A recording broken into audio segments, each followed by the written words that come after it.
పెసర్లని, గోధుమలని, ఉలువలు వీటిని ఒక 12 అవర్స్ నానబెట్టుకోవాలి.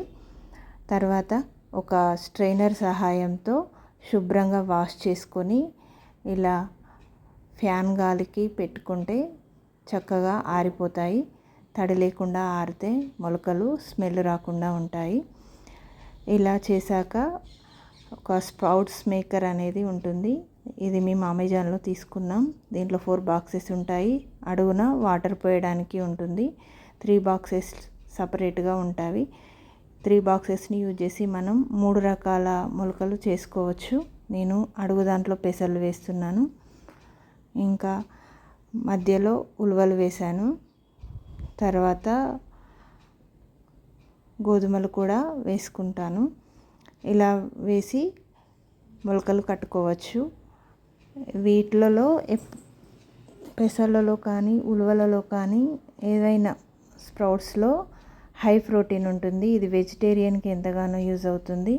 దీంట్లో హై ఫైబర్ ఉంటుంది. ఫైబర్ ఉండడం వల్ల డైజెషన్ సరిగా అవుతుంది.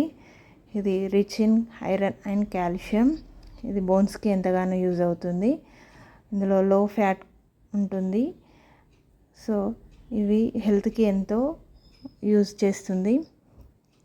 వీటిని పిల్లలు పెద్దలు ఎవరైనా తీసుకోవచ్చు. ఇలా ఒకదానిపై ఒకటి వేసి ఒకదానిపై ఒకటి బాక్స్ పెట్టేసి క్యాప్ పెట్టేసి గాలి తగిలే ప్రదేశంలో ఉంచామంటే ఒక 12 to 18 అవర్స్ అయితే చక్కగా మొలకలు వస్తాయి. వీటిని ఒకేసారి మేము 2 డేస్కి సరిపోయాన్ని ఇలా ఎప్పుడైనా చేసుకుంటాము. ఇది గాలి తగిలే ప్రదేశంలో పెడితే మొలకలు త్వరగా వస్తాయి. ఒక 12 అవర్స్ తర్వాత చూస్తే మావి మొలకలు ఇలా వచ్చాయి. Thank you for watching. Please subscribe.